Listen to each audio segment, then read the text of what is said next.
नमस्कार साथियों अगर आपको वीडियोस अच्छी लगे तो वीडियो को लाइक, चैनल को सब्सक्राइब और बेल आइकन पर ज़रूर क्लिक कीजिएगा। धन्यवाद साथियों।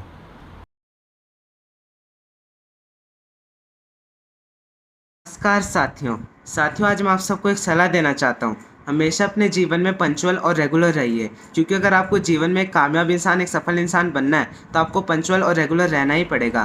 फॉर एग्जांपल, अगर आपको रोज़ सुबह जल्दी 5 बजे तक उठना है तो आप रोज़ सुबह जल्दी 5 बजे तक उठ जानी चाहिए। अगर आपको सुबह 9 बजे तक ऑफिस पहुँचना है तो आप सुबह 9 बजे तक ऑफिस में पहुँच जानी चाहिए। अगर आपको सुबह 8 बजे तक दुकान खोलनी है तो आपकी सुबह 8 बजे तक दुकान खुल जानी चाहिए। अगर आपको 12 बजे तक मीटिंग में पहुँचना है तो आप 12 बजे तक मीटिंग में पहुँच जाने चाहिए। और ऐसी छोटी छोटी चीज़ों में पंचुअल और रेगुलर रहने से यही आपको अपनी नज़रों में और दूसरों की नज़रों में ऊंचा बना देती हैं। और ऐसी छोटी छोटी चीज़ों में पंचुअल और रेगुलर ना रहने से यही आपको अपनी नज़रों में और दूसरों की नज़रों में गिरा भी सकती हैं।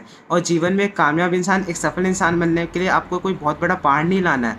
आपको ऐसी छोटी छोटी चीज़ों में पंचुअल और रेगुलर रहना है, और यही आपको जीवन में एक कामयाब इंसान, एक सफल इंसान बनाएंगी। धन्यवाद साथियों। नमस्कार साथियों आज मैं आप सबको एक सलाह देना चाहता हूँ। कभी भी आपके जीवन में अगर आपको कोई भी अपॉर्चुनिटी मिल रही हो और आपको लगता है कि वो आपके लिए एक लाइफ चेंजिंग अपॉर्चुनिटी हो सकती है, तो उस अपॉर्चुनिटी को ज़रूर अपनाइए। क्योंकि क्या पता उस अपॉर्चुनिटी को अपनाने से अब आगे चलकर लाइफ में एक कामयाब इंसान, एक सफल इंसान बन जाओ। और फॉर एग्जाम्पल, राम जी के पास दो अपॉर्चुनिटीज़ थी, या तो राजा बन जाए या तो वो 14 साल के लिए वनवास को चले जाएँ। तो उन्होंने राजा ना बनकर और पिता का वचन का पालन करते हुए वो 14 साल के लिए वनवास को चले गए। क्योंकि अगर वो राजा बनने की अपॉर्चुनिटी को अपनाते तो वो सिर्फ युवराज राम कहलाते, लेकिन जब वो 14 साल का वनवास काट कर आए तो फिर वो मर्यादा पुरुषोत्तम भगवान राम कहलाए। युवराज राम और मर्यादा पुरुषोत्तम भगवान राम में बहुत फ़र्क है। उस एक 14 साल के वनवास की अपॉर्चुनिटी ने उनकी पूरी लाइफ को ट्रांसफॉर्म कर दिया। इससे साथियों, कभी भी आपके जीवन में अगर आपको कोई भी अपॉर्चुनिटी मिल रही हो, उस अपॉर्चुनिटी से आप आगे चलकर एक कामयाब इंसान, एक सफल इंसान बन सकते हो, तो उस अपॉर्चुनिटी को ज़रूर अपनाइए। धन्यवाद साथियों। नमस्कार साथियों आज मैं आप सबसे ये कहना चाहता हूँ, कभी भी अपने जीवन में ये मत देखिए कि दूसरा इंसान क्या कर रहा है। दूसरे इंसान के पास इतनी अच्छी गाड़ियाँ हैं, इतना अच्छा रहन सहन है, इतनी अच्छी कमाई है उस इंसान की, ये सब मत देखिए। हमेशा ये देखें कि आप क्या कर रहे हो, आपको क्या करना चाहिए। क्योंकि दूसरे इंसान पर ध्यान देने से सिर्फ आपका अपने जीवन पर से ध्यान हटेगा, अपने काम पर से ध्यान हटेगा। और क्या पता दूसरे इंसान के जीवन पर ध्यान देने से आपके अपने जीवन की खुशी चले जाए, और क्या पता आपको उस इंसान के जीवन से जलन मचे, चिढ़ मचे।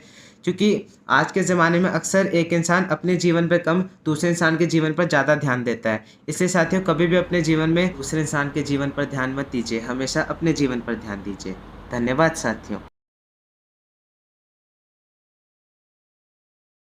नमस्कार साथियों आज मैं आप सबसे ये कहना चाहता हूँ, कभी भी अपने जीवन में किसी के ऊपर डिपेंडेंट मत रहिए, इंडिपेंडेंटली काम कीजिए। और अगर आपको कहीं से हेल्प मिलती है तो बहुत अच्छी बात है, और अगर आपको हेल्प नहीं मिलती है तो और भी अच्छी बात है। आप अकेले सारा काम कीजिए, इंडिपेंडेंटली काम कीजिए। क्योंकि अगर मैं आपको बताऊँ सच्ची बात, तो आज के ज़माने के हिसाब से हकीकत बात यही है कि कोई आपका जीवन नहीं बदलेगा, कोई आपकी मदद नहीं करेगा जल्दी से। आपके पैर का कांटा आपको खुद ही निकालना पड़ेगा। और फॉर एग्जाम्पल, आप मिस्टर रितेश अग्रवाल को ही ले लीजिए, ओयो के फाउंडर। उन्होंने इंडिपेंडेंटली काम किया और अपनी कंपनी ओयो को इतने बड़े लेवल पर लेके गए, और आज के ज़माने में उनकी कंपनी ओयो का करोड़ों का टर्नओवर है साल का, जो कि बहुत अच्छी बात है। इसलिए साथियों, कभी भी अपने जीवन में किसी के ऊपर डिपेंडेंट मत रहिए, इंडिपेंडेंटली काम कीजिए। धन्यवाद साथियों। नमस्कार साथियों आज मैं आप सबसे ये कहना चाहता हूँ, आप अपने जीवन में कुछ भी कीजिए, लेकिन कभी भी कोई भी गलत काम मत कीजिए। क्योंकि अगर आपने मान लीजिए 100 अच्छे काम करे हैं और आपने एक गलत काम कर दिया, तो आपके वो 100 अच्छे काम करना फेल हो जाएगा। और उस एक गलत काम करने की वजह से आपकी लाइफ में बहुत ही मुसीबतें आ सकती है, आपकी वैल्यू डाउन हो सकती है। और उस एक गलत काम करने की वजह से आपको लाइफ में रिकवर करना बहुत ही मुश्किल बन सकता है। इसलिए साथियों, आप अपने जीवन में कुछ भी कीजिए, लेकिन कभी भी कोई भी गलत काम मत कीजिए। धन्यवाद साथियों। नमस्कार साथियों आज मैं आप सबसे ये कहना चाहता हूँ, अगर आपके जीवन में आपको लगता है कि आपको कहीं से साथ नहीं मिल रहा, आपकी हिम्मत कमज़ोर पड़ रही है, तो सिर्फ 2 ही ऐसी चीज़ें हैं जो आपका साथ दे सकती हैं, आपकी हिम्मत बढ़ा सकती हैं। और जो दूसरी चीज़ है वो पहली चीज़ पर निर्भर करती है। और पहली चीज़ है कि आपको खुद को अपना साथ देना पड़ेगा, आपको खुद को अपनी हिम्मत बढ़ानी पड़ेगी, अपना हौसला बुलंद करना पड़ेगा और आपको खुद को अपने सपनों की तरफ आपको पुश करना पड़ेगा। और दूसरी चीज़ है भगवान, और भगवान भी आपका साथ तभी देंगे जब आप खुद का साथ देंगे, क्योंकि भगवान भी वेट करते हैं कि ये जीवन में हिम्मत से कुछ करेगा तो मैं इसका साथ दूंगा। और अगर आप खुद का साथ नहीं देंगे तो भगवान भी आपका साथ नहीं देंगे। और वो कहते हैं ना कि भगवान के भरोसे मत बैठे, क्या पता भगवान आपके भरोसे बैठा हो। इसलिए साथियों हमेशा अपने जीवन में अपना साथ खुद दीजिए, अपनी हिम्मत खुद बढ़ाइए। धन्यवाद साथियों। नमस्कार साथियों आज मैं आप सबको एक सलाह देना चाहता हूँ। हमेशा अपने जीवन में अपने ऊपर 100% कॉन्फिडेंट रहिए, क्योंकि अगर आपको अपने ऊपर 100% कॉन्फिडेंस नहीं है कि आप ये काम कर लोगे, तो आपके लिए अपने गोल्स को, अपने सपनों को पूरा करना एक तरह से इम्पॉसिबल के बराबर हो जाएगा। लेकिन अगर आपको अपने ऊपर 100% कॉन्फिडेंस है कि आप ये काम कर लोगे, तो आपका वो काम ज़रूर पूरा होगा। क्योंकि जब आपको अपने ऊपर 100% कॉन्फिडेंस होता है, तो फिर भगवान भी देखता है कि इसको अपने ऊपर 100% कॉन्फिडेंस है कि ये काम कर लेगा, तो फिर मैं भी इसका ये काम ज़रूर करवाऊंगा। लेकिन जब आपको अपने ऊपर 100% कॉन्फिडेंस नहीं होता, तो फिर भगवान भी देखता है कि इसको अपने ऊपर 100% कॉन्फिडेंस नहीं है कि ये काम कर लेगा, तो फिर मैं भी इसका ये काम कैसे करवाऊंगा। इसलिए साथियों हमेशा अपने जीवन में अपने ऊपर 100% कॉन्फिडेंट रहिए। ना ही आपको बहुत ज़्यादा कॉन्फिडेंट रहना है, ना ही आपको बहुत कम कॉन्फिडेंट रहना है।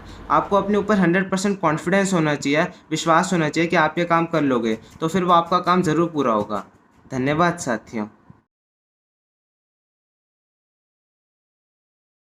नमस्कार साथियों आज मैं आप सबसे यही कहना चाहता हूँ, कभी भी अपने जीवन में रोइए मत। मतलब कि किसी चीज़ का रोना मत रोइए किसी के आगे, क्योंकि आज के ज़माने के हिसाब से सच्ची बात यही है कि लोगों को कोई फ़र्क नहीं पड़ता कि आपको क्या तकलीफ़ है, आपको क्या परेशानियाँ है, आपको क्या दुख है, आप किस हालात से गुजर रहे हो, आपकी क्या सिचुएशन है। लोगों को कोई फ़र्क नहीं पड़ता आपकी लाइफ से, क्योंकि अगर मैं आपको बताऊँ सच्ची बात, तो 80% लोगों को आपकी तकलीफ़ों से, आपकी परेशानियों से कोई दिक्कत नहीं है, और 18% लोगों को खुशी है कि आपको तकलीफ़ है, आपको परेशानियाँ हैं। और जो बचे कुछ 1-2% लोग हैं, सिर्फ वही लोग हैं जो आपकी तकलीफ़ों में, आपकी परेशानियों में आपकी मदद करेंगे। और उन 1-2% में भी बहुत से ऐसे लोग होंगे जो सिर्फ फॉर्मेलिटी के लिए आपकी मदद करेंगे, और कुछ ही ऐसे लोग होंगे जो आपकी दिल से मदद करेंगे उन 1-2% में। इसलिए साथियों कभी भी अपने जीवन में किसी चीज़ का रोना मत रोइए किसी के आगे। धन्यवाद साथियों। नमस्कार साथियों आज मैं आप सबसे ये कहना चाहता हूँ, कभी भी अपने जीवन में फालतू बातों पर ध्यान मत दीजिए, फालतू का सोच विचार मत कीजिए, क्योंकि ऐसा करने से आपके दिमाग के अंदर ऐसा विस्फोट करती हैं कि आपका अपने लाइफ पर से, अपने सपनों पर से ध्यान हट जाएगा और उन्हीं फालतू बातों पर लग जाएगा, और जिसकी वजह से आपका बहुत नुकसान हो सकता है लाइफ में। और जैसे कि आजकल हम सब देखते हैं कि रिश्तेदारियाँ बहुत ख़राब होती हैं, तो मेरे हिसाब से रिश्तेदारियाँ ख़राब होने का मेन कारण यही है कि लोग फालतू बातों पर ज़्यादा ध्यान देते हैं, फालतू का सोच विचार बहुत करते हैं। और फॉर एग्जाम्पल दुर्योधन ने फालतू का सोच विचार बहुत किया था। उसने सोच रखा था कि इन 5 पांडवों को कुछ नहीं मिलेगा, कोई जायदाद नहीं मिलेगी। अगर वो उसी समय मान जाता तो फिर उन सब में इक्वल बंटवारा हो जाता, लेकिन वो उस समय नहीं माना, जिसकी वजह से आगे चलकर युद्ध हुआ और सारे कौरव मारे गए, उनकी पूरी सेना मारी गई, और एंड में जीत पांडवों की ही हुई थी, और जो कुछ भी मिला पांडवों को ही मिला था। इसलिए साथियों कभी भी अपने जीवन में फालतू बातों पर ध्यान मत दीजिए और फालतू का सोच विचार मत कीजिए। धन्यवाद साथियों। नमस्कार साथियों आज मैं आप सबसे ये कहना चाहता हूँ, हमेशा अपने जीवन में अपना स्वभाव अच्छा रखिए, क्योंकि अगर आप अपने जीवन में अपना स्वभाव अच्छा नहीं रखेंगे तो फिर लोग आपको पसंद नहीं करेंगे, लोग आपकी इज्जत नहीं करेंगे ढंग से, और लोगों को आपके साथ मिलना, आपके साथ बात करना अच्छा नहीं लगेगा। और फॉर एग्जाम्पल आप मान लीजिए एक इंसान का स्वभाव चिड़चिड़ा है, तो फिर कोई दूसरा इंसान उससे मिलना नहीं चाहेगा, क्योंकि वो कहेगा कि इस इंसान का स्वभाव चिड़चिड़ा है, ये हमसे अच्छे ढंग से बात नहीं करेगा, तो फिर इससे मिलकर कोई फ़ायदा नहीं। और आप मान लीजिए एक इंसान का स्वभाव गुस्सैल है, तो फिर कोई दूसरा इंसान उससे मिलना नहीं चाहेगा, क्योंकि वो कहेगा कि इस इंसान का स्वभाव गुस्सैल है, ही हमसे गुस्से से ही बात करेगा, तो फिर इससे मिलकर कोई फ़ायदा नहीं। लेकिन आप मान लीजिए एक इंसान का स्वभाव खुशनुमा है, वो हमेशा हंसता खिलता रहता है, खुश रहता है, तो फिर कोई दूसरा इंसान उससे ज़रूर मिलना चाहेगा, क्योंकि वो कहेगा कि इस इंसान का स्वभाव खुशनुमा है, हमेशा हंसता खिलता रहता है, खुश रहता है, तो फिर हमसे अच्छे ढंग से बात करेगा, और लोग उसको पसंद नहीं करेंगे, उस इंसान की इज्जत भी करेंगे। इसलिए साथियों हमेशा अपने जीवन में अपना स्वभाव अच्छा रखिए। धन्यवाद साथियों अगर आपको वीडियोस अच्छी लगी तो वीडियो को लाइक, चैनल को सब्सक्राइब और बेल आइकन पर ज़रूर क्लिक कीजिएगा। धन्यवाद साथियों।